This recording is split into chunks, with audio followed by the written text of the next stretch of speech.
विवेक न होई बिन सत्संग, विवेक न होई बिन सत्संग, बिन सत्संग विवेक न होई बिन सत्संग, विवेक न होई राम कृपा बिनु सुलभ न सोई, राम कृपा बिनु सुलभ न सोई, राम कृपा बिनु सुलभ न सोई। बिनु सत्संग विवेक न होई, बिना सत्संग के विवेक नहीं होता। पहले तो विचार करें सत्संग क्या है। सत धन संग, राठौर साहब, जहां संग में, जिस संग में सत्य से जोड़ा जाता है,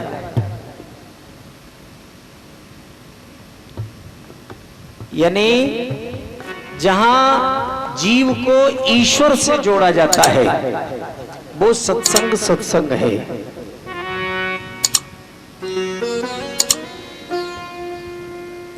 व्यर्थ का विवाद हो रहा है, लोग तो अब ऐसा इस शब्द को बदनाम कर दिया है।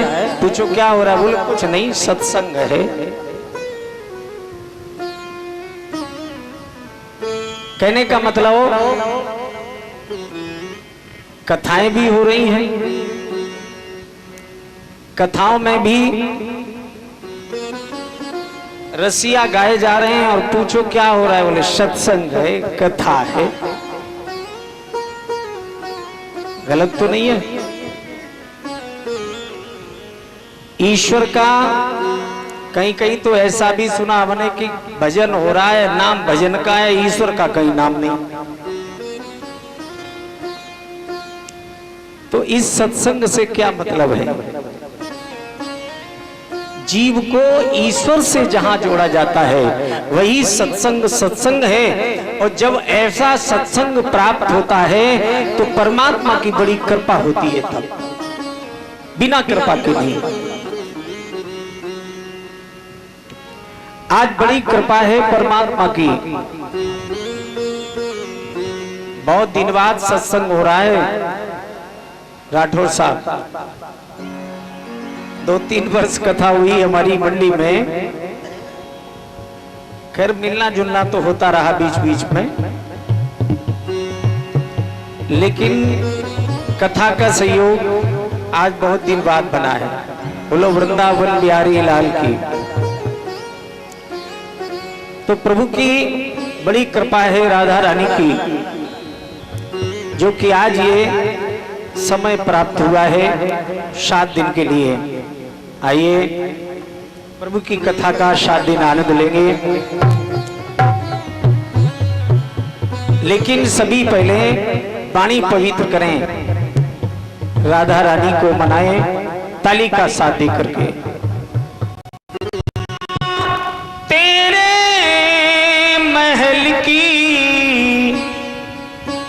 कर रहे सब देवगण,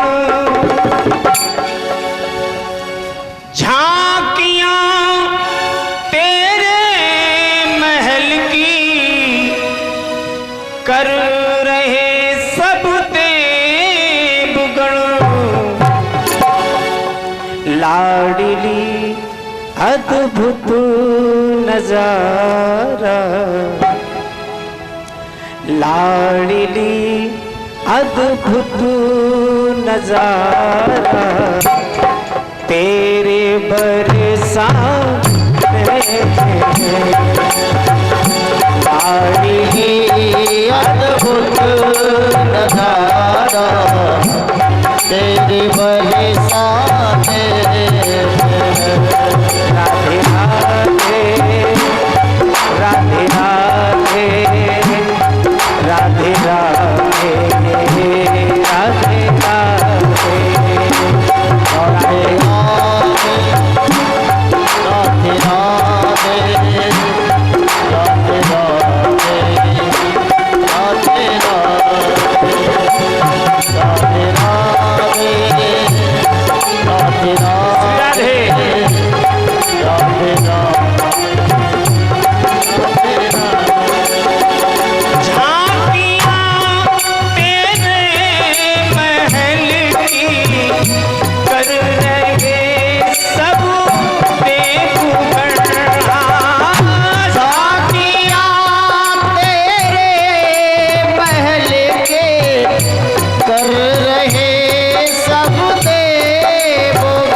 वैकुंठ द्वारा आ गया, वैकुंठ द्वारा तेरे बरसाने राधे राधे राधे राधे राधे राधे राधे राधे संकोच ताली बजान सुनी। राधे राधे राधे राधे राधे राधे राधे राधे राधे राधे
यसुमती दुलारा, हर समय यसुमती दुलारा तेरे बरसाने में राधे राधे राधे राधे राधे राधे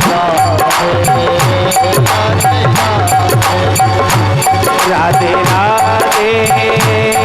राधे राधे राधे राधे राधे राधे राधे राधे राधे जय हो राधे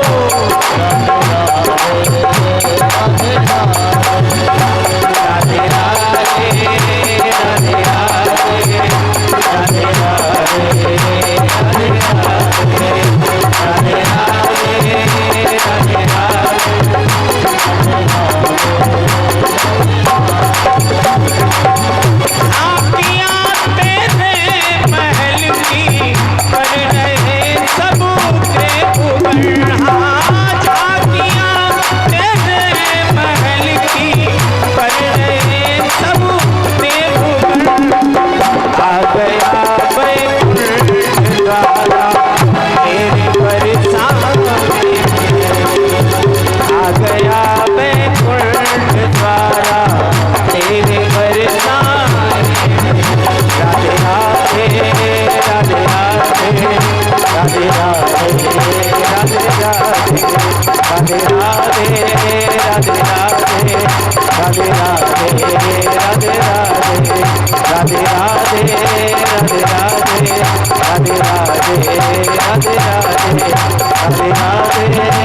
राधे राधे राधे राधे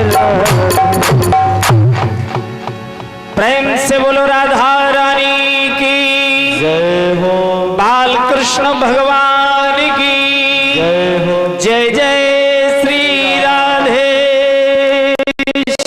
केवल मनुष्य तन धारी की उस जगह न आते जाते, देवता आदि भी छिपे छिपे सत्संग का लाभ उठाते।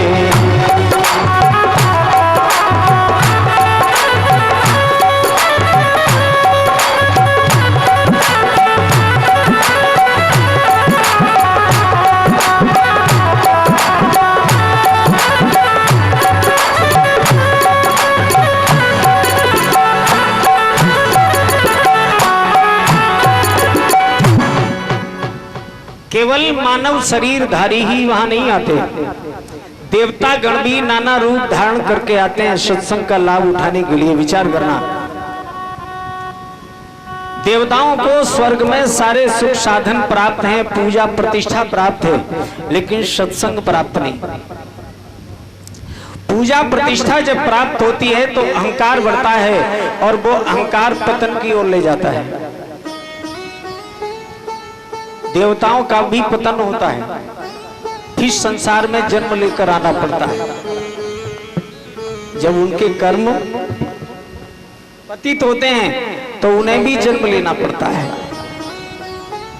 इसलिए देवत्व पद प्राप्त होना भी अच्छी बात नहीं है। मानव जीवन के लिए सबसे बढ़िया तो है सद्गति, यानी आवागमन के बंधन से मुक्त हो जाए, वो भजन से ही हो सकता है। यानी देवताओं को सत्संग प्राप्त नहीं, लेकिन धन्य है हम भूतलवासी जो कि ग्रहे ग्रहे जने जने, घर घर में जन जन के यहाँ कथा हो रही है। बड़े भाग्यशाली, बड़ी परमात्मा की कृपा है। मेरे समय की बात है, आज से 35-40 वर्ष पहले 4-6 गांव के बीच में कहीं एक सुनने को मिलती थी कि भागवत हो रही है, और 10-15 गांव की भीड़ एकत्र होती थी।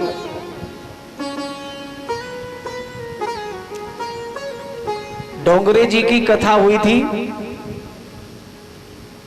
राठौर साहब गांव से आया था ट्रेन से 3 दिन कथा सुनने के लिए, यहीं रहा था। अब किसी से उस समय कोई परिचय नहीं था। एक दिन तो भूखे रहे, इतना लगाव था कथा से।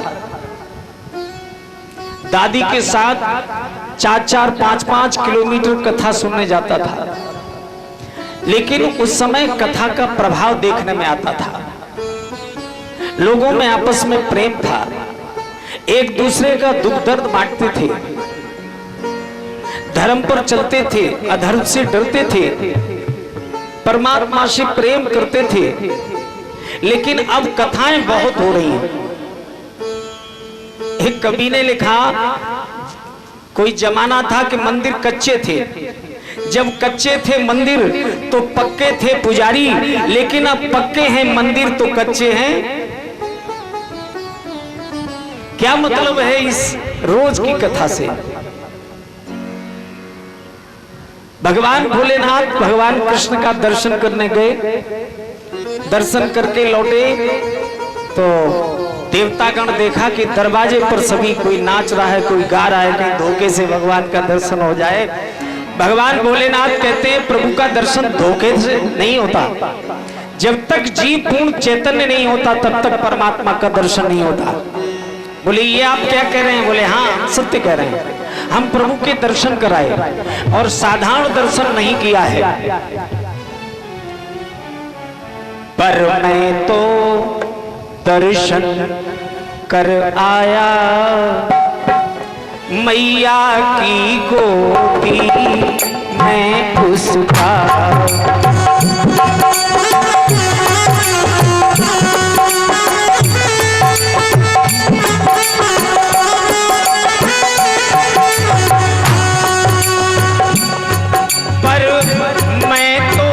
दर्शन कर आया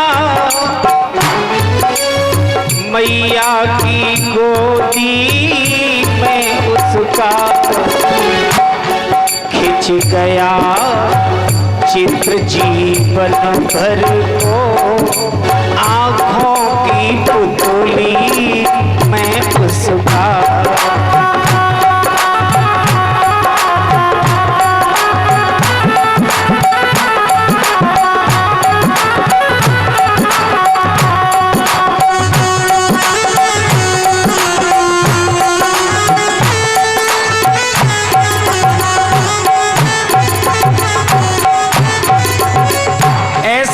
दर्शन किया है कि उसका चित्र जीवन भर के लिए आंखों की पुतली में समा गया है। प्रभु का दर्शन हम तो नित्य करते हैं, सुबह शाम करते हैं, लेकिन उसके बाद भी वहां से हटते ही वो चित्र गायब हो जाता है। कथा रोज सुनते हैं लेकिन जैसे ही कथा से हटते हैं, कथा में से जब लोग उठते हैं तो कपड़े जरूर झाड़ते हैं। अब वैसे तो क्यों झाड़ते हैं, बोले मिट्टी आ गई होगी, लेकिन मैं साफ जानता हूं कि भाई मिट्टी का मतलब नहीं है, इसका तो एक ही मतलब है कि महाराज जो हमने सुनी थी वो यहीं की यहीं है।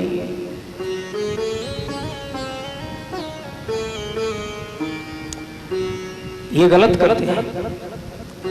कथा सुनकर के, पुण्य काम करके, पूजा पाठ करके कपड़े अपने नहीं झाड़ना चाहिए, शरीर नहीं झाड़ना चाहिए।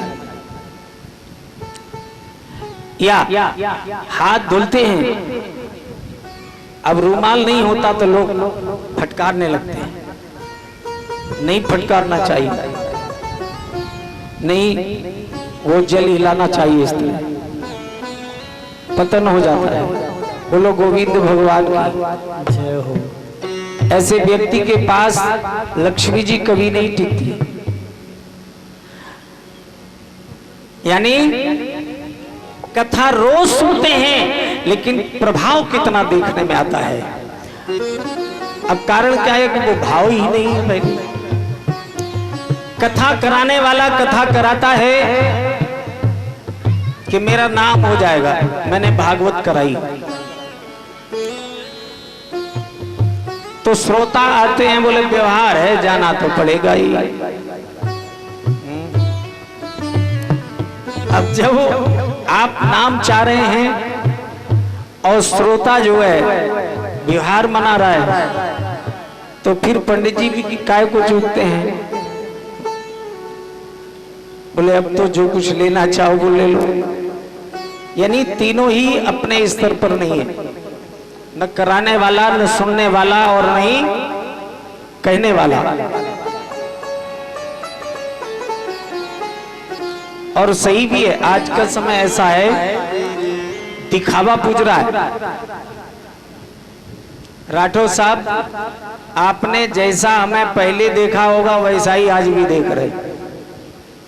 हाँ, अंतर आत्मा नहीं कहती कि ज्यादा दिखावा किया जाए। आज के समय में वही संत संत है, वही विद्वान विद्वान है, जिसके आगे पीछे झंडे डंडे लगे हों, शैडो लगे हों, 10-20 गाड़ियां घूम रही हों। क्या डोंगरे महाराज जी के साथ में ऐसा था? आपने सब कुछ देखा है। एक गाड़ी वो भी शिष्य ने दे रखी थी, उनके नाम भी नहीं थी। 24 घंटे गंगा जल गाड़ी में रखा रहता था और गंगा जल खत्म नहीं हो पाता था, तब तक गंगा जी चलो, गाड़ी दौड़ दी।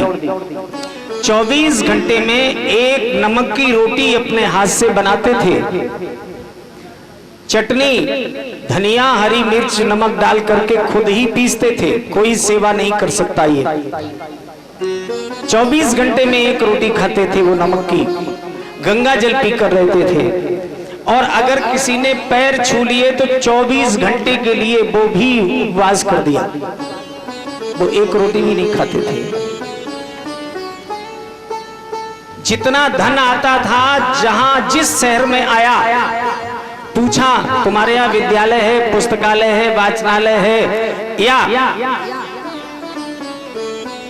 हॉस्पिटल इत्यादि है? लोगों ने कहा कि नहीं है। बोले ये हमारा पैसा लगा देना। 82,000 रुपया चढ़ा था आपकी मैनपुरी की कथा में, और नेत्र चिकित्सालय के लिए दे गए थे। ये जो आज भजनानंद नेत्र चिकित्सालय है, वो पैसा उसी में लगा हुआ है। लेकिन समाज देखिए कि जिसने नींव डाली उसका कहीं नाम भी नहीं है।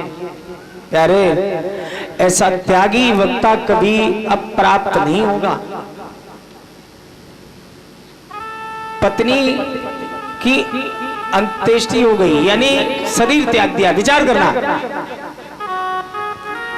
पत्नी खत्म हो गई, ये कथा में थे, सूचना मिली, दौड़ कर गए, तो इनकी जेब में कफन के लिए पैसा नहीं था, अंतिम क्रिया करने के लिए पैसा नहीं था। विचार करिए कितना बड़ा विश्व लेवल का वक्ता और उसके पास अंतिम क्रिया करने के लिए पैसा नहीं।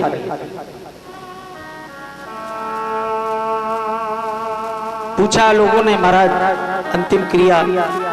बोले मेरे पास तो कुछ है नहीं। बोले ये इसी का मंगलसूत्र पड़ा है, इसको बेच करके अंतिम क्रिया कर दो। ये त्याग था। मुरारी बापू ओझा जी, ये उन्हीं के शिष्य हैं। अब कहां गुरु और कहां विद्वान तो हो सकते हैं, लेकिन इतना त्याग नहीं हो सकता। शास्त्र कहता है कि कथा कानों से नहीं सुनी जाती, आंखों से सुनी जाती है। व्यास गति और वक्ता अगर विषयी दृष्टि लेकर बैठता है तो समझ जाता है, और त्याग दृष्टि लेकर बैठता है तो श्रोता त्याग लेकर जाता है। अब आज देखो तो विषयों से कोई खाली नहीं है, मतलब से क्षणिक स्वार्थ के लिए कथाएं हो रही हैं, तो वही स्वार्थ संसार में छा रहा है, समाज में छा रहा है। अपनी बात पर आ जाएं, यानी कथा को कथा समझो। अपने सुधार का परमात्मा की कृपा से विद्वानों ने हमें मार्ग दिया है। अतः कथा को अपने जीवन में धारण करो, तभी कल्याण होगा। अपनी बात पर आ जाए, कथा पर। नैम से सूतमासीनम भिवाद्य महामतिम।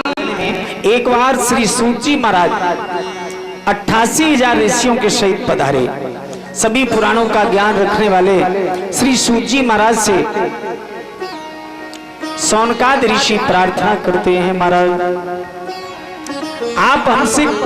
आपसे हम कथा श्रवण करना चाहते हैं, लेकिन कथा वो साधारण नहीं होनी चाहिए। अज्ञान ध्वांत विध्वंसो कोटि सूर्य समप्रभा कथा सूताख्याय कथा सारम मम कर्ण रसायनम। महाराज ऐसी कथा सुनाओ जिससे सुनकर मेरे कानों को सुख प्राप्त हो। और महाराज वो साधारण कथा ना हो, जिसका प्रकाश करोड़ों सूर्य के समान हो, अज्ञान रूपी अंधकार को दूर करने में सक्षम हो। फिर बोले हाथ जोड़ करियो बतलाए।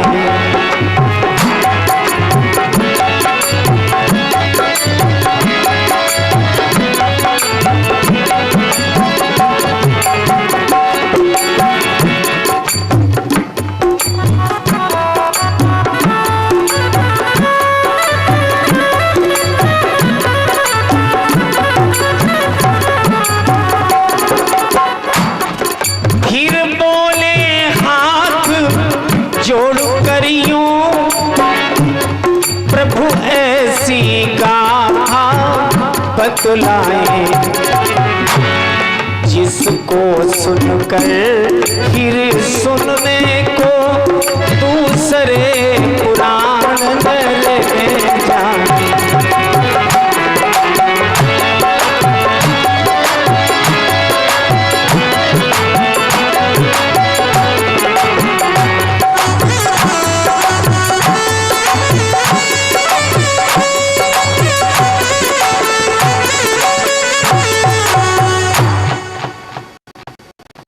प्रभु की कथा है ही ऐसी। राम कथा सुंदर करतारी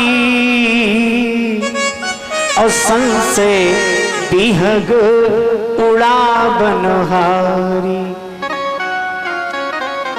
प्रभु की कथा सुनकर के सारी शंकाएं दूर हो जाती हैं, संशय रूपी पक्षी उड़ ही जाते हैं। सूत जी कहते ऋषियों तुम बड़े भाग्यशाली हो, वास्तव में श्रोता हो। मैं तुम्हें श्रीमद् भागवत कथा सुनाता हूं। नाम भी अच्छा है श्रीमद् भागवत।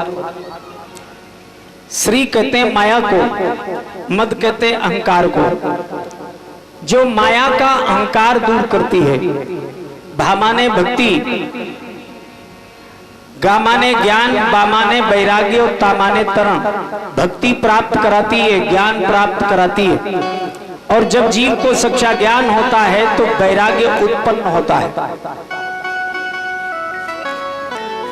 वैराग्य लेने की कोई सौदा नहीं है, किसी दुकान पे नहीं मिलती। पूछो, लोग कहते हैं ये भेष, बोले वैराग्य ले लिया। क्या ले लिया? वैराग्य एक वृत्ति का नाम है। जब वैराग्य दिलाया जाता है तो सर मोड़ा जाता है। मोड़ना, मोड़ना कहने का मतलब अभी तुम गृहस्थी की तरफ लगे थे या संसार की ओर थे, लेकिन अब मुड़ जाओ, प्रभु की तरफ मुड़ जाओ, प्रभु के हो जाओ। जब वो सच्चा वैराग्य जीव को उत्पन्न होता है तो तरण निश्चित है। श्रीमद् भागवत तरण देती है।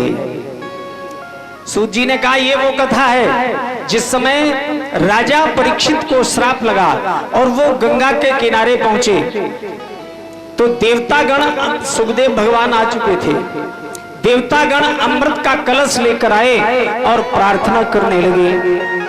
एवं विनिमय जाते सुधारा ज्ञा प्रपीयताम प्रपश्यामो वयं सर्वे श्रीमद् भागवतामृतम। प्रार्थना करने लगे, महाराज परीक्षित जी को श्राप लगाए कि ये 7वें दिन मर जाएंगे, तो इन्हें भय लग गया है, तो मैं अमृत लेकर आया हूं, ये अमृत इनको पिला दो। और मेरा मनोरथ है कि श्रीमद् भागवत कथा हमें पिलाओ, कथामृत का पान हम करेंगे। यानी ये चतुराई देखकर देवताओं की सुखदेव भगवान हंसे, वाह देवताओं, को सुधा को कथा लोके को कांचा को मणिर महा। भला कांच की और मणि की भी बराबरी हो सकती है? कहां तुम्हारा अमृत कांच के समान और कहां अमूल्य मणि के समान कथा। ब्रह्मरा तो विचारेति तदा दे बांचहास। यूं विचार कर सुखदेव भगवान हंसे और राजा परीक्षित जी से पूछा, परीक्षित जी आप क्या चाहते हैं? अमर होना चाहते हैं या मोक्ष पाना चाहते हैं? बोले महाराज मैं समझ नहीं पाया। बोले ये अमृत पी लोगे तो तुम अमर हो जाओगे, फिर मरोगे नहीं, और कथामृत पान करोगे तो आवागमन के बंधन से मुक्त हो जाओगे।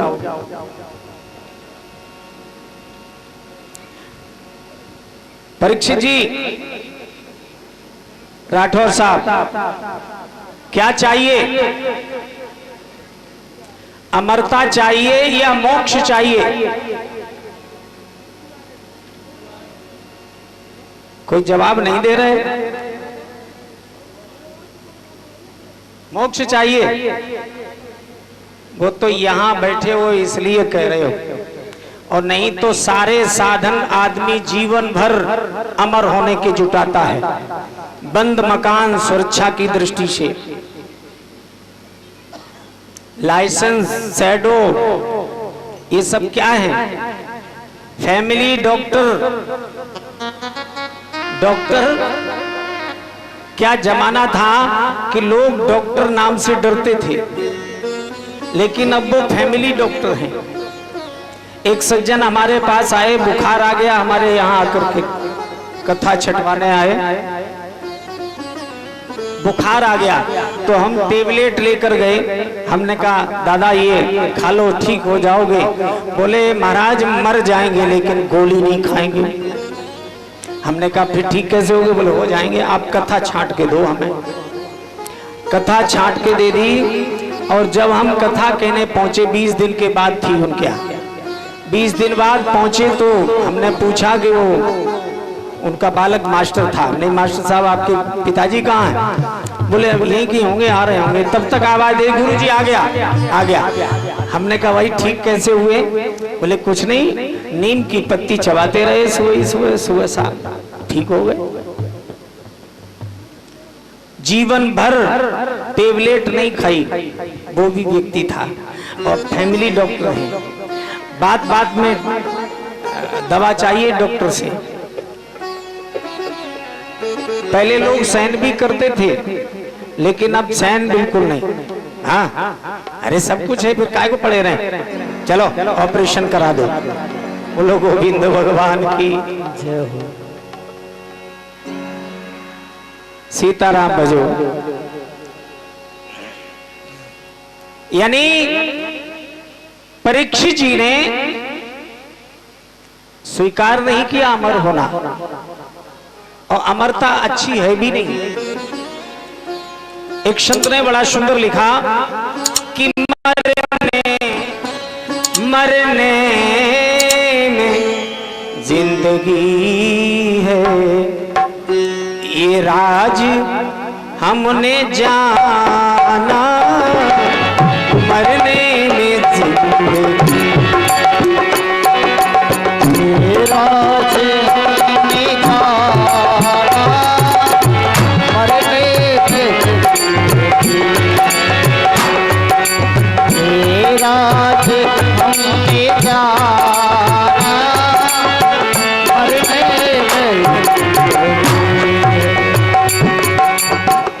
मरने में जिंदगी है, ये राज हमने जाना। जाना ये राज हमने जाना।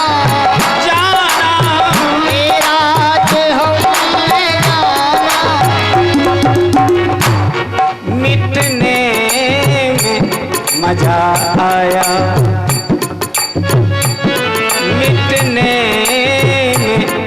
मजा आया, रोने में मिला गाना। मिटने में मजा आया, रोने में मिला गाना। मिटने में मजा आया। मरना मरना नहीं, नया जीवन प्राप्त होता है। ये शरीर जीवात्मा का वस्त्र है। जब वस्त्र पुराना हो जाता है तो पुराने को उठाकर फेंक देते हैं, नया धारण कर लेते हैं। इसी तरह से जीवात्मा एक शरीर त्याग कर दूसरा शरीर धारण कर लेती है। कहने का मतलब मरना मरना नहीं, नया जीवन प्राप्त होता है।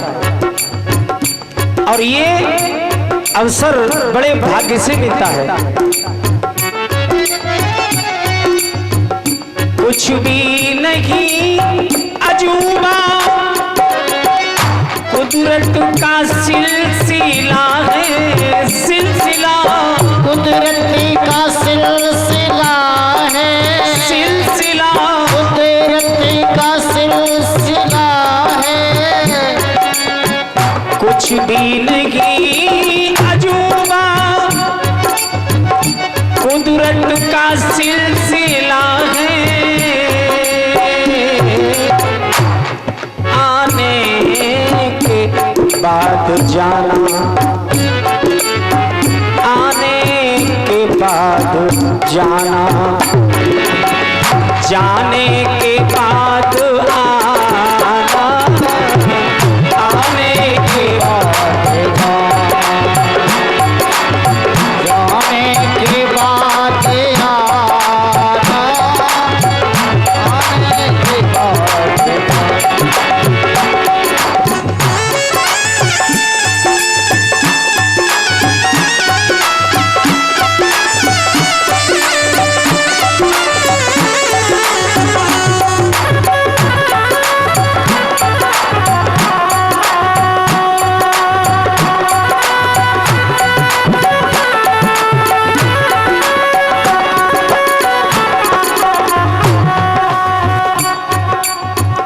नफरत का स्वर्ग दोजख,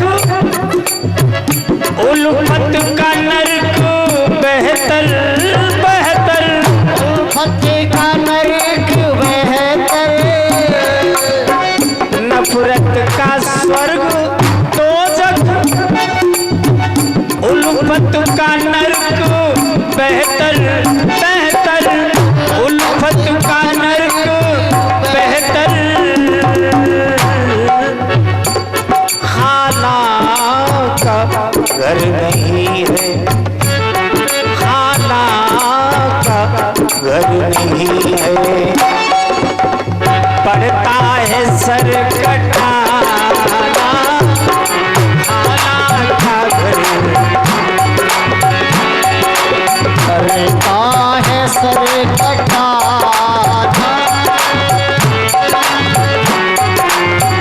खाला का घर नहीं है, पड़ता है सर कटाना कटाना, पड़ता है सर कटाना कटाना, पड़ता है सर कटाना, मिटने में मजा आया, रोने में मिला गाना,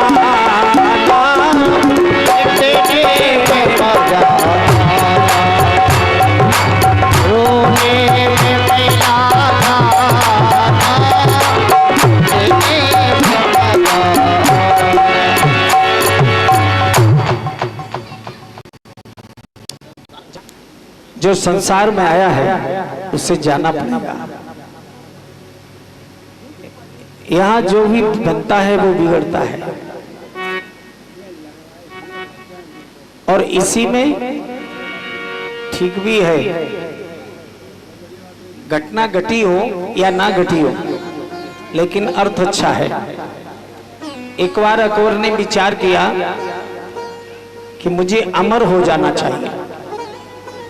कहीं सुना होगा कि अमृत का कुआं है, जो अमृत पान कर लेता है वो अमर हो जाता है, तो वो खोजने के लिए निकल पड़ा। खोजते हुए एक गुफा में पहुंचा, उसे अमृत का कुआं मिल गया, बड़ा प्रसन्न हुआ, अब तो मैं अमर हो जाऊंगा। लेकिन जो ही अमृत पान करने को हुआ तो एक आवाज आई, बोले राजन इस अमृत को पान नहीं करना, नहीं तो तुझे पछताना पड़ेगा। इधर उधर देखा, कोई दिखाई नहीं दिया, फिर से पान करने को चला तो फिर आवाज आई, बोले राजन मान जा, नहीं तो बाद में पछताना पड़ेगा, इस अमृत को पान नहीं कर। फिर इधर उधर देखा, कोई दिखाई नहीं दिया। तीसरी बार जब पान करने को चला तो एक कौवा सामने आया। कौवा कहने लगा, राजन ये आवाज मैं दे रहा हूं,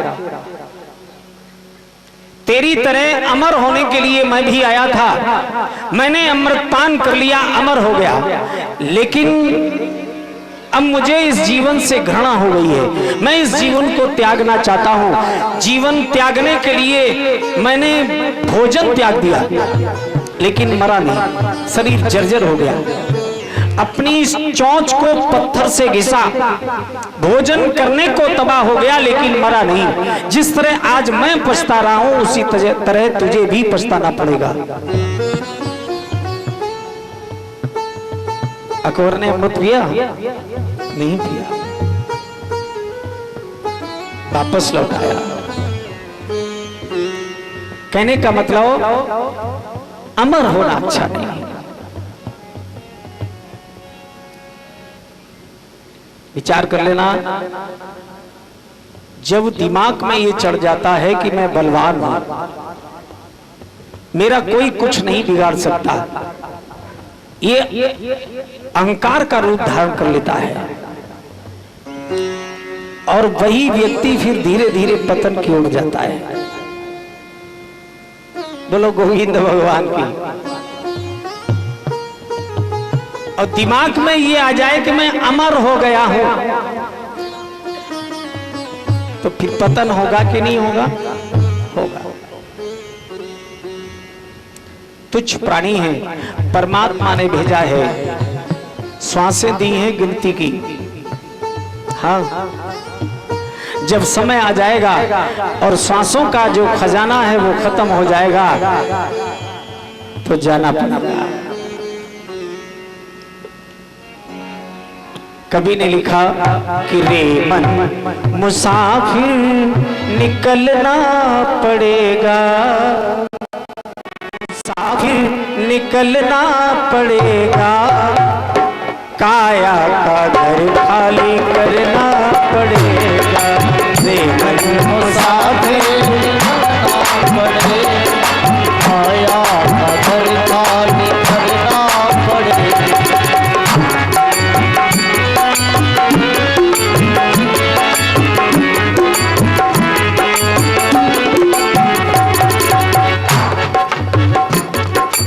किराए के कमरे को तू क्या संभाले, किराए के कमरे को तू क्या संभाले, किराए के कमरे, ये मिला तुझको किराए का मकान, कोठरी खाली करा ली जाएगी और जब तेरी डोली निकाली, किराए के कमरे को तू क्या संभाले, किराए के कमरे को तू क्या संभाले, जिस दिन तुझे घर का मालिक निकाले, जिस दिन तुझे घर का मालिक निकाले, इसका किराया तुझे भरना पड़ेगा, इसका किराया तुझे भरना पड़ेगा, काया की खाली करना पड़ेगा। रे मन मुसाफिर निकलना पड़ेगा, काया खाली करना, रे मन मुसाफिर निकलना पड़ेगा, काया का घर खाली करना पड़ेगा।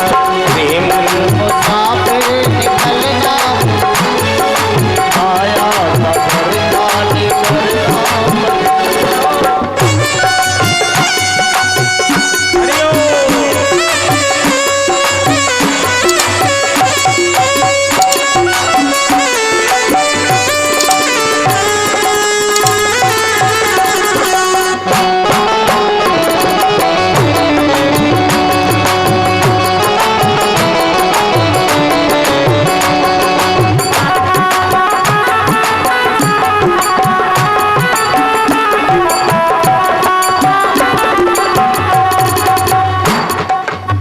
मेरी न मानो यमराजा मनाएंगे, मेरी न मानो यमराजा मनाएंगे, मेरी न मानो यमराजा मनाएंगे, मेरी न मानो यमराजा मनाएंगे, लाखों ही कर्मदंड तुझ में लगाएंगे, लाखों ही कर्मदंड तुझ में लगाएंगे, लाखों ही कर्मदंड तुझ में लगाएंगे, लाखों ही कर्मदंड तुझ में लगाएंगे, अपने कर्मों का बोझ धोना पड़ेगा, अपने कर्मों का बोझ धोना पड़ेगा, काया का घर खाली करना पड़ेगा, अपने कर्मों का बोझ धोना पड़ेगा, काया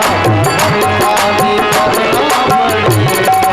रे मन मुसाफिर निकलना पड़ेगा, काया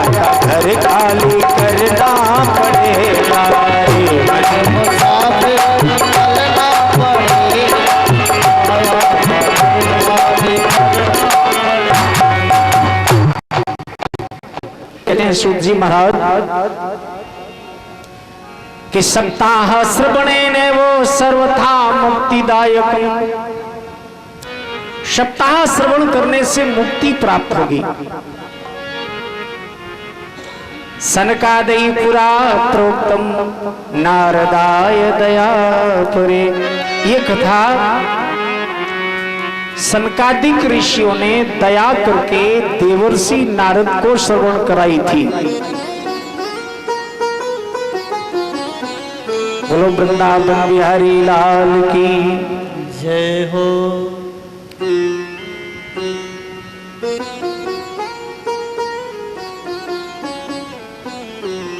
यहां पर सौनकादि ऋषियों ने कहा महाराज ये सनकादिक ऋषि और देवर्षि नारद का संगम कैसे हो,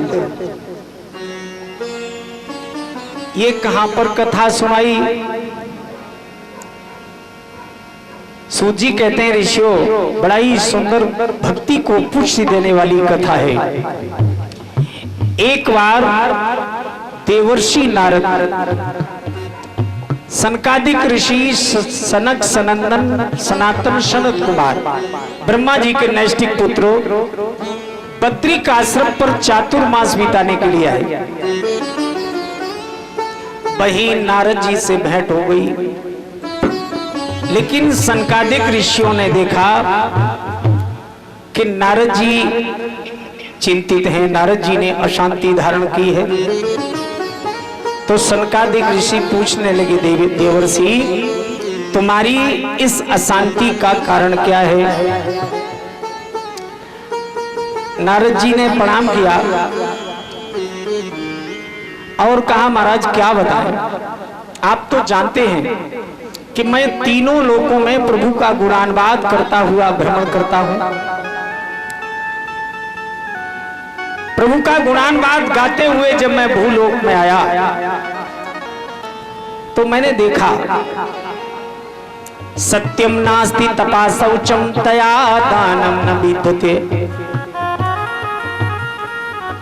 सभी असत्य बोल रहे हैं, यानी कोई सत्य नहीं बोलता। और बात भी ठीक है, भोजन कर रहे, पूछो क्या कर रहे, बोले कुछ नहीं कर रहे, जबकि भोजन कर रहे। कहीं जा रहे हैं, पूछो कहां जा रहे, बोले कहीं नहीं जा रहे, जबकि कहीं तो जा रहे। बात बात में लोग झूठ बोलना, गाली तो लोग ऐसे देते हैं मानो जैसे वेद के मंत्र बोल रहे हैं, जबकि शास्त्र का कथन है कि वाणी बोलने से पहले 1000 बार सोचो कि जो हम बोलने जा रहे हैं उसका समाज पर, प्रकृति पर क्या प्रभाव पड़ेगा। जो वाणी एक बार मुख से निकल जाती है वो कभी नष्ट नहीं होती, वातावरण में गूंजती रहती है। इसलिए बहुत सोचकर बोलना चाहिए, लेकिन नहीं, आदत में आ गया, जो मन में आया वो बोल दिया। सत्यम नाम नास्ति तपा शौचम, तप के नाम पर भी दिखावा, दिखावे के लिए लोग तप कर रहे हैं, लेकिन तप का मतलब तो यह है कि स्वयं को तपाना और प्रभु को प्रसन्न करना। लेकिन ऐसा कुछ नहीं है, संसार को प्रसन्न करने में जुटे हैं। शौचम पवित्रता के नाम पर भी दिखावा, ऊपर से तो खूब सेंट बेल्ट डाले हुए, श्वेत वस्त्र पहने, लेकिन अंदर कभी ये पड़ोसी मरे, हाँ इसकी संपत्ति हमें मिले। सही बात है। कौरव और पांडवों का विवाद क्या था, इतना बड़ा महाभारत का युद्ध हो गया, क्यों हो गया? राठौर साहब, केवल पांडवों के बल को देख करके दुर्योधन चलता था। केवल इतनी सी बात को लेकर इतना बड़ा महाभारत हो गया, क्योंकि भीम कौरवों के शीश पकड़ के भिड़ा देते थे, ये देखकर जलता था। पहले तो एक दुर्योधन हुआ, लेकिन आज देखो तो दुर्योधनों की कमी नहीं है। अपने दुख से कोई दुखी नहीं है, लेकिन पड़ोसी के सुख से सब दुखी। बोलो वृंदावन बिहारी लाल की जय हो।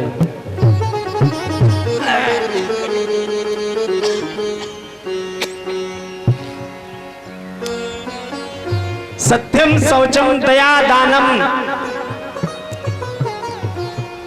दया दानम न बीतते, दान के नाम पर भी दिखावा।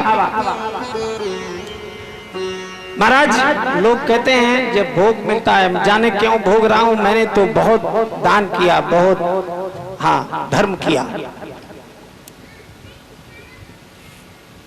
बहुत दान धर्म किया, फिर भी हाँ भगवान जाने क्यों रुष्ट है।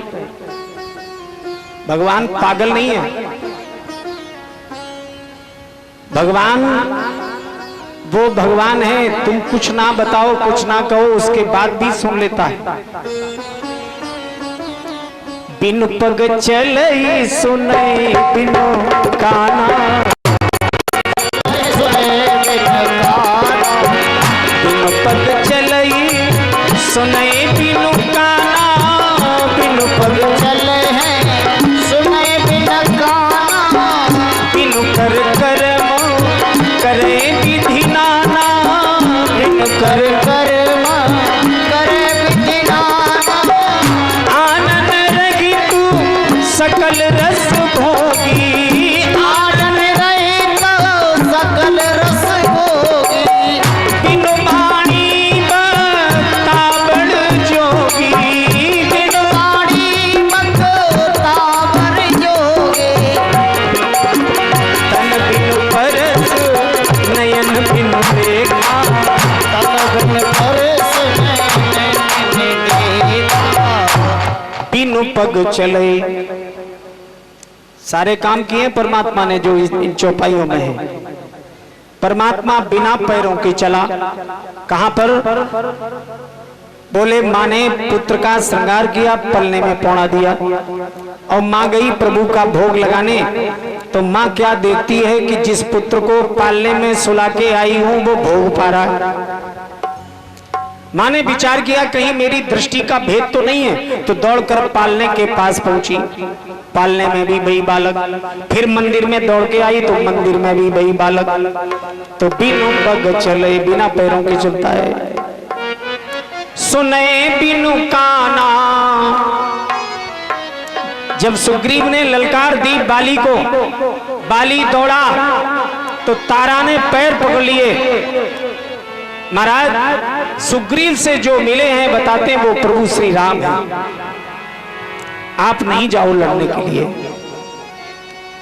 तो बाली नहीं माना, अहंकार बस दौड़ पड़ा। नहीं, अब ये बात कहां हुई थी? महलों में। लेकिन जब बाण मार दिया सुग्रीव, बाली ने कहा प्रभु आपने अच्छा नहीं किया, हमारे आपके लिए तो हम दोनों भाई समान थे, आपने बाण मारा। बोले समान कैसे हो सकते हो? राम जी ने कहा क्यों नहीं हो सकते? बोले सुन, तुझे इतना अभिमान है, मूल तो अतिशय अभिमाना,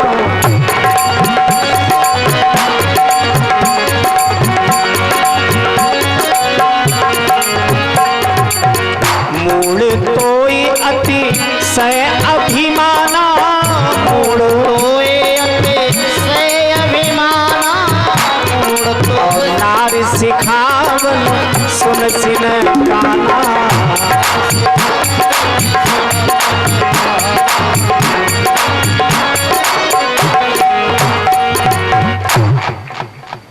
तने स्त्री की बात नहीं मानी, यानी महलों में बात हुई थी, बाहर प्रभु कह रहे हैं तो सुने बिनु काना।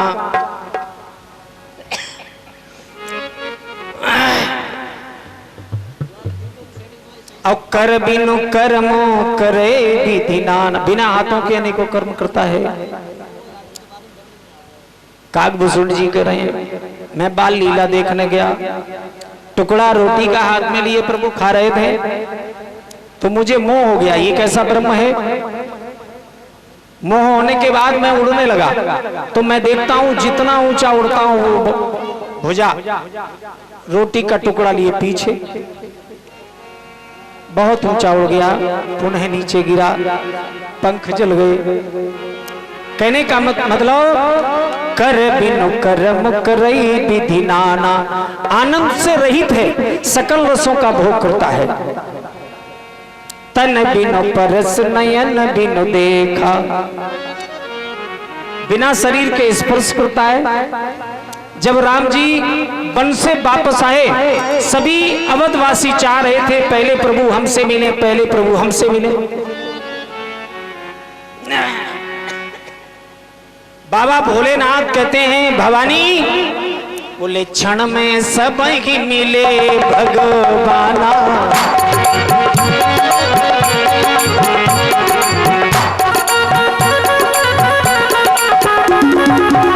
क्षण में सब ही मिले भगवाना। क्षण में उमा मरम काबू नहीं जाना।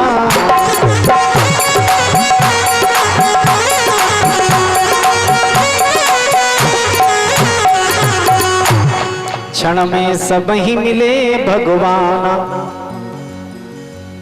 यानी सभी ये विचार कर रहे हैं पहले प्रभु हमसे मिले, पहले प्रभु हमसे मिले, किसी ने कुछ नहीं जाना।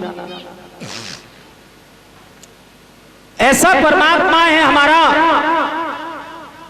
वो सब कुछ देख रहा है। तो जरा संभल के चलिए, संसार में उससे बच नहीं सकते। संसार में झूठी गवाही से काम चल जाएगा।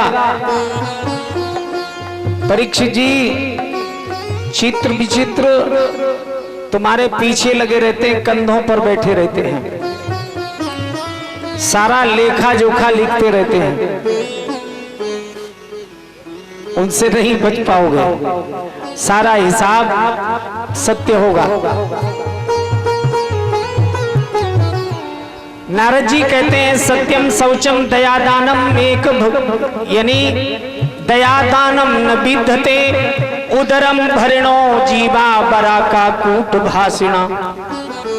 सभी उदर भरण पोषण में लगे हुए, मिथ्या भाषण में लौकिक सुंदरी नहीं, सब भक्ति मुझे बतलाते।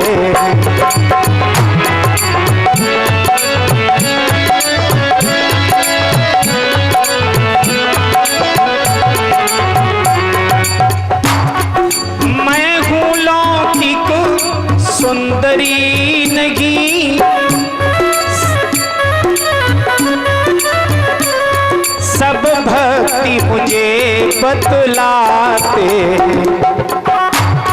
ये दोनों ज्ञान वैराग्य रूप मेरे बेटे कहलाते।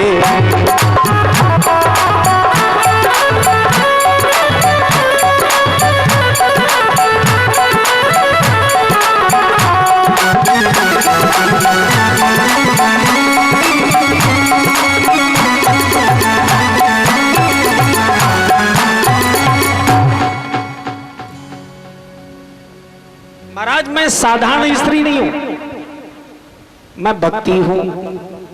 ये दो मेरे पुत्र लेटे हुए हैं वृद्ध।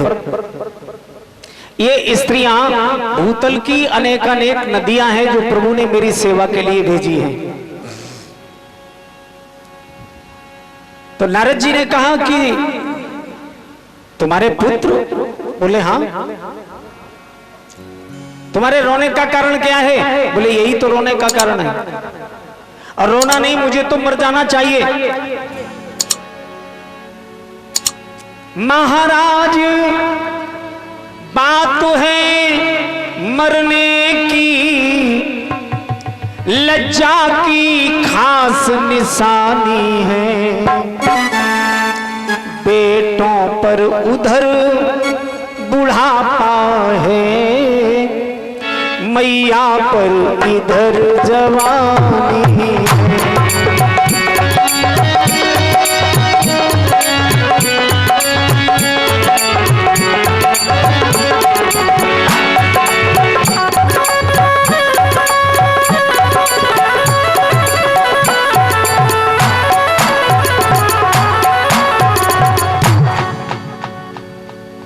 महाराज मुझे रोना नहीं, मर जाना चाहिए कि पुत्र वृद्ध सोए हुए हैं और मैं युवा हूं महाराज। उत्पन्ना द्रविणे साहम वृद्धि कर्नाटके गता। द्रविड़ देश में हमारा जन्म हुआ, कर्नाटक में हमारी वृद्धि हुई। क्वचित क्वचित महाराष्ट्र से गुर्जरे जीर्णताम गता। धीरे धीरे महाराष्ट्र में हम तीनों ही वृद्ध हो गए।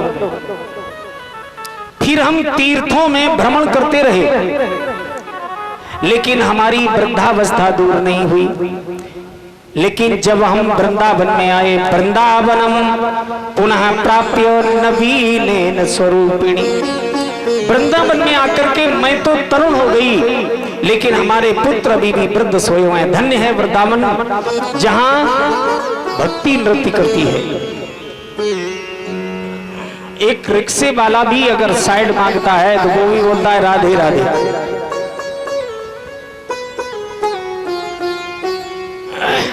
साक्षात भक्ति नाच रही है वृंदावन में।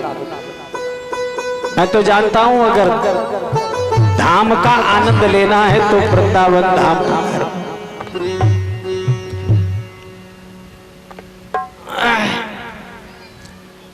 एक संत ने बड़ा सुंदर लिखा कि मेरो नीको नीको आलिरी मोहे लागे वृंदावन।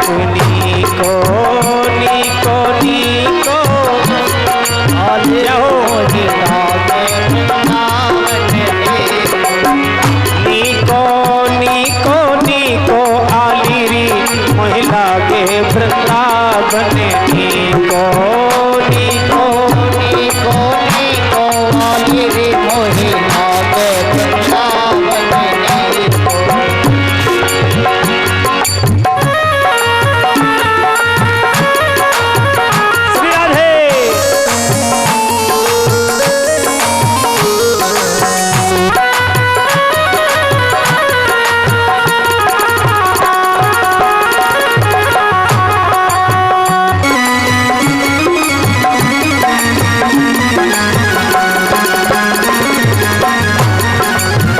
घर घर तुलसी ठाकुर सेवा।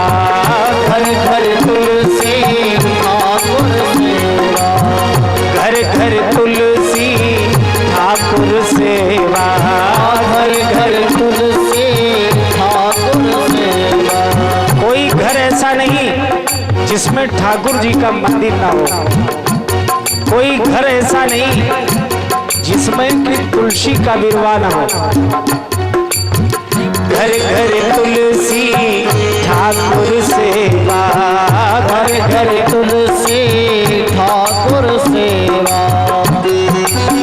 दर्शन गोविंद जी को, हाँ दर्शन गोविंद जी को आलिरी हिला के वृंदावन। दर्शन गोविंद जी को आलिरी हिला के वृंदावन।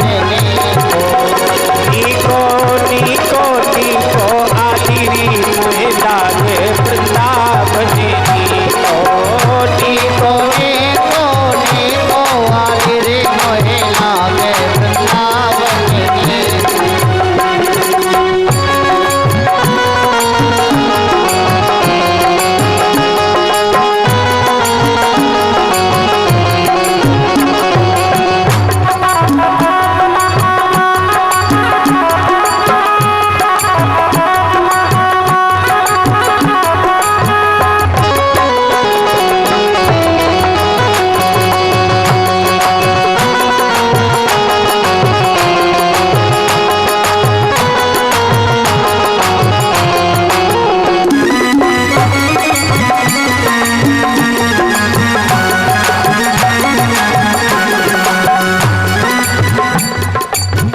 निर्मल नीर बहे यमुना में।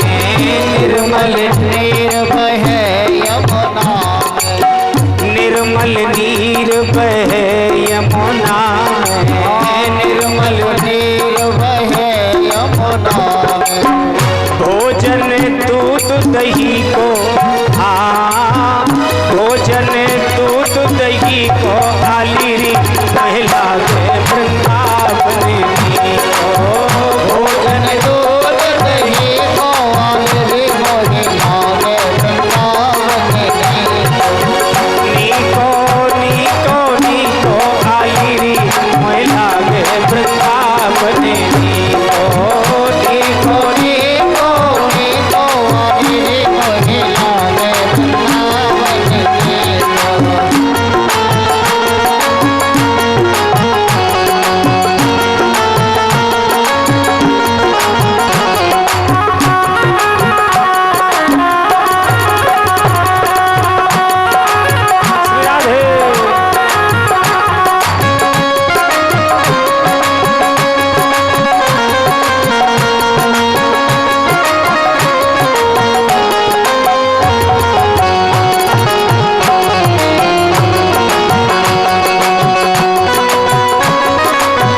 आप विराजे, रतन सिंहासन में आप विराजे। मुकुट धरो तुलसी को, मुकुट धरो तुलसी को, आली मोह लागे वृंदावन। मुकुट धरो तुलसी को, आली मोह लागे वृंदावन। नीको नीको नीको, आली मोह लागे वृंदावन। नीको नीको नीको,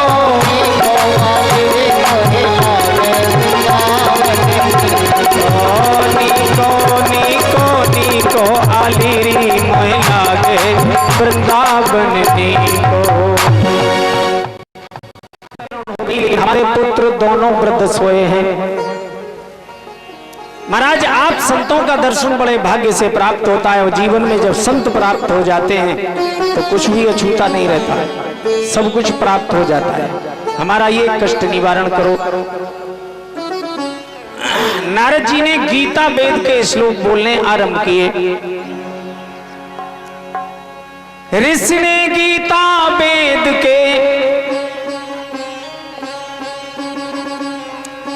यानी श्लोक बोले तो दोनों की निद्रा दूर हुई, नेत्र खोले, उठा करके बिठाया।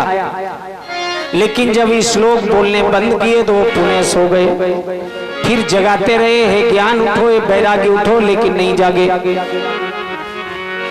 नारद जी भी परेशान हो गए, चिंतित हो गए। उसी समय आकाशवाणी हुई, एतदर्थु सत्कर्मा सोर्षे तम समाचर। हे देवर्षि, शुभ कर्म का आरंभ करो। उस शुभ कर्म का उपदेश कोई संतों के भूषण संत करेंगे। अब नारद जी विचार करने लगे, संतों के भूषण संत कहां प्राप्त हो। नारद जी कहते हैं, ये विचार करके मैं तीर्थों में घूमा कि तीर्थों में संत मिलेंगे। लेकिन महाराज किसी ने कोई उपचार नहीं बताया। हम तो बद्रिक आश्रम में आए थे कि तप करके प्रभु को ही प्रसन्न करेंगे, और जब प्रभु दर्शन देंगे तो उनसे ही पूछूंगा कि भक्ति का कष्ट निवारण कैसे होगा, ज्ञान वैराग्य की वृद्धावस्था दूर कैसे होगी। लेकिन प्रभु की कृपा से आप प्राप्त हुए, आप ही बताओ। सनकादिक ऋषियों ने कहा, देवर्षि ज्ञान वैराग्य से कहो कि दुनियादारी पर ना मरे। कौन पूछता है भक्ति ज्ञान वैराग्य को। श्री अन्न देव की चिंता में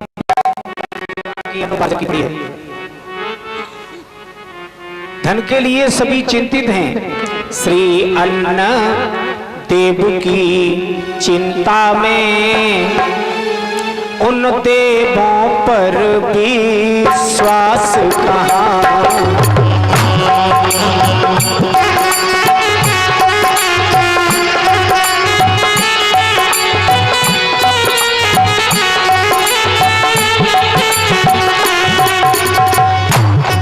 श्री अन्न देव की चिंता में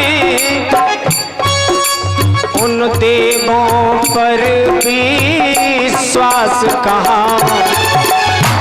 श्री पेट देव की पूजा में हरि पूजा का अवकाश कहाँ।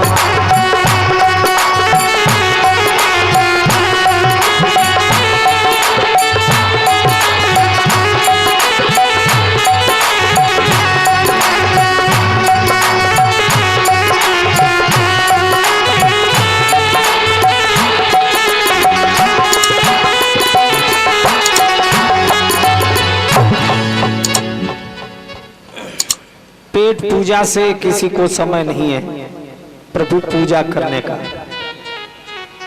कहते हैं लोग,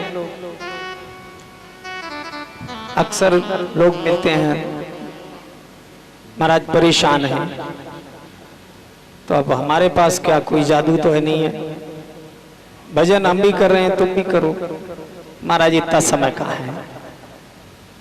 सुबह 5 बजे उठता हूं, 7 बजे ड्यूटी पहुंचना पड़ता है, समय नहीं। अरे 5 की 4 बजे उठ जाओ। वैसे हम लोग सब ये दोहा जानते हैं, लेकिन ये वास्तव में साधारण दोहा नहीं है। इस दोहे में जिंदगी जीने का सलीका है। जिंदगी है जब तलक फुर्सत न होगी काम से, और कुछ समय ऐसा निकालो प्रेम कर लो।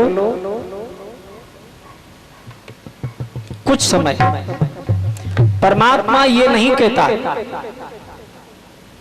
कि आप 24 घंटे हमारे भजन में लगे रहे। अपने कर्म को भी भजन बना दो। मेरी बात समझना, अपने कर्म को भी भजन बना दो। कर्म भी करो, भजन भाव से करो, प्रभु को समर्पित करके करो, तो वो कर्म भी भजन बन जाता है। और अगर ऐसा भाव रखोगे तो कभी गलत रास्ते पर भी नहीं जाओगे, जीवन में कभी गलती भी नहीं होगी।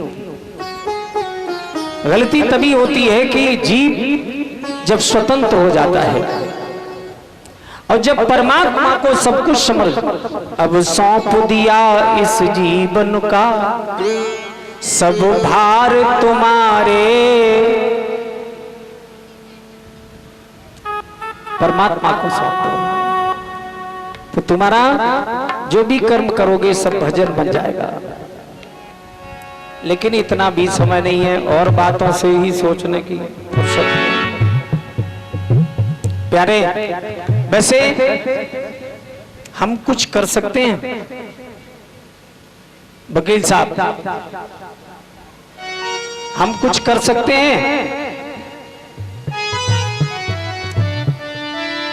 जब दशरथ जी का निधन हो गया, भरत जी रो रहे हैं, बिलख रहे हैं, तो वशिष्ठ जी समझा रहे हैं भरत जी को, कहें भरत भाभी प्रबल बिलख कहे हो मुनिनाथ, यानी स्वयं भी रोने लगे, बिलखने लगे। बिलखते हुए कहा, कहें भरत भाभी प्रबल बिलख कहे हो मुनिनाथ, और हान लाभ जीवन मरण यश अपयश विद्या।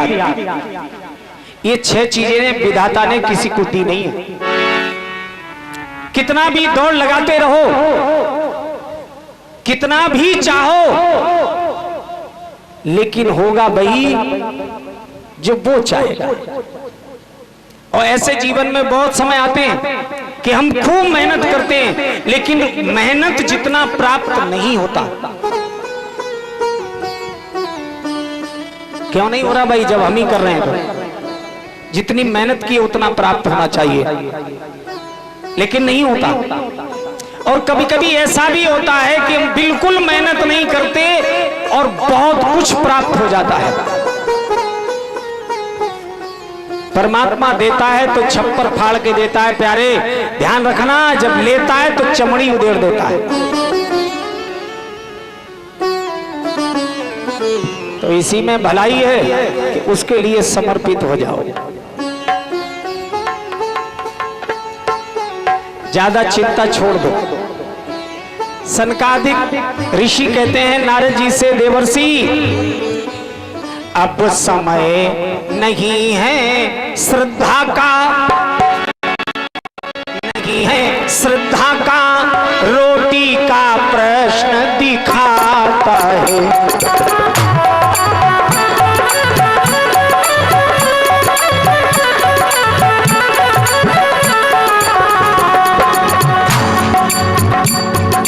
अब समय नहीं है श्रद्धा का, रोटी का प्रश्न दिखाता है।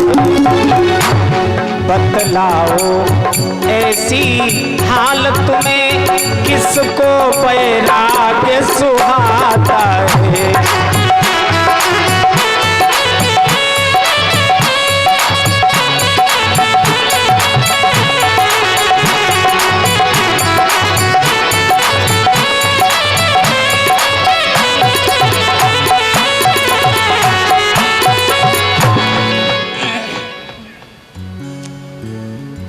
श्रद्धा और विश्वास परमात्मा से उठ चुका है। वैराग्य भी अगर लेते हैं तो भरण पोषण के लिए।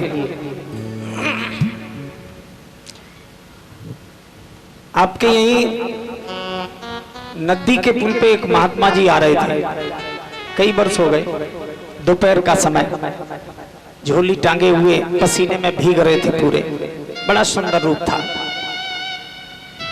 तो उन्हें देख करके मैं वहीं बैठा था दुकान पर, एक शिष्य ने बुलाया था तो बैठा था, तो हमें ऐसा लगा कि महात्मा जी परेशान हैं, पानी पिला देना चाहिए। हमने दौड़ करके प्रणाम किया, हमने आप बैठ लो, थक गए, आप पसीना से भीग रहे, सुस्ता लो, बैठ गए, जल पिलाया। हमने पूछा महाराज जी इधर कहां से? बोले कचहरी से आ रहे हैं। कचहरी? कचहरी पे क्यों गए थे आप? बोले महाराज क्या बताएं, मुझे 36 वर्षें हो गई सन्यास लिए। 36 वर्ष के बाद जब घर पर लौट करके आया तो मेरे भाई ने डुप्लीकेट बैनामा अपने नाम मेरे हिस्से का करा लिया, उसका केस करने गया था। कुत्ते की पूंछ 12 वर्ष तक पत्थर से दबा कर रखी, लेकिन जब निकाली तो टेढ़ी की। क्या मतलब हुआ? 36 वर्ष सन्यास लिए हुए, सब बेकार हो गया। संसार में जितनी भी जमीन है वो संत की जमीन है। संसार में जितने भी परिवार हैं वो संत के परिवार हैं। संत संसार का शहंशाह है। और नहीं तो बताओ, संत ने जहां त्रिशूल गाड़ दिया हो वो किसी ने उखाड़ पाया हो? राठौर साहब, किसी ने उखाड़ पाया? सीताराम भजो। संत को क्या आवश्यकता है विशेष जमीन की, जब इतना सब कुछ संसार ही संत का है। कहने का मतलब सन्यास भी लिया जाता है तो भरण पोषण के लिए लिया जाता है। पहले संत होते थे, वैसे अब संतों के कान में हमारी वाणी जाती है तो नाराज हो जाते हैं, लेकिन बात नाराजी की नहीं है। ऐसे संतों को लेकर जो वास्तव में संत हैं उनकी पहचान नहीं हो पा रही। ये समाज उनको भी हे दृष्टि से देख रहा है, इसलिए ये सब बातें कहनी पड़ती है। मेरे कहने का मतलब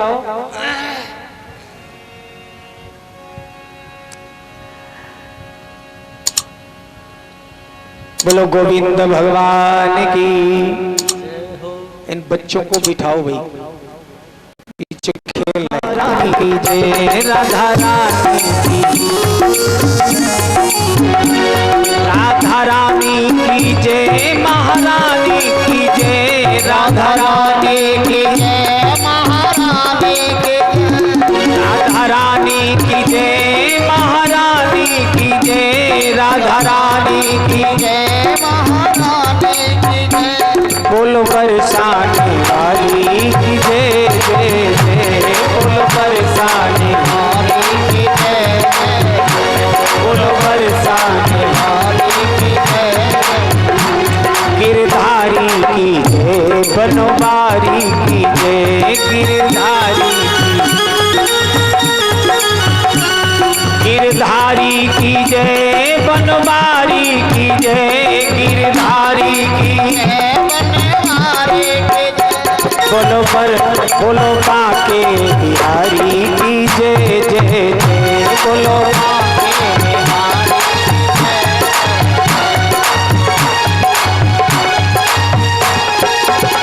जय। राधा रानी की जय, महारानी की जय, राधा रानी की जय, महारानी की जय। बोलो बरसाने वाली की जय जय जय, बोलो बरसाने वाली की जय, बोलो बरसाने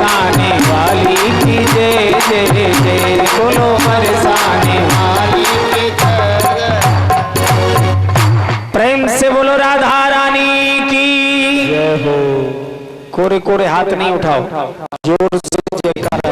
हरि गोपाल जय जय गोविंद, जय जय हरि गोपाल जय जय, राधा रमण हरि गोविंद जय जय, राधा रमण हरि गोविंद जय जय, राधा रमण हरि गोविंद जय जय, राधा रमण हरि गोविंद जय जय जय राम जय जय राम जय जय राम जय जय राम जय जय राम जय जय राम जय राम जय राम, जय जय श्याम जय जय श्याम जय जय श्याम जय जय श्याम जय जय श्याम जय जय श्याम, गोविंद जय जय हरि गोपाल जय जय गोविंद, जय जय हरि गोपाल जय जय, राधा रमण हरि गोविंद जय जय, राधा रमण हरि गोविंद जय जय, राधा रमण हरि गोविंद जय जय, राधा हरि गोविंद जय जय, राधा रमण हरि गोविंद जय जय, राधा। प्रेम से बोलो वृंदावन बिहारी लाल की जय जय श्री राधे। जिसमें चारों ही वर्ण हैं, राधा रानी की जय, महारानी की जय, राधा रानी की जय, महारानी की जय, राधा रानी की जय महारानी की जय, बोलो बरसाने वाली की जय जय जय, बोलो बरसाने हरि की जय, गिरधारी की जय, बनोबारी की जय, गिरधारी की जय, बनवारी की जय, गिरधारी की जय, बनोबारी की जय, गिरधारी की जय बनवारी की जय, बोलो बाके बिहारी की जय जय जय, बोलो बाके हरि की जय, बोलो बाके बिहारी की जय जय जय, बोलो हरि की जय, प्रेम से बोलो वृंदावन बिहारी लाल की। अपने अपने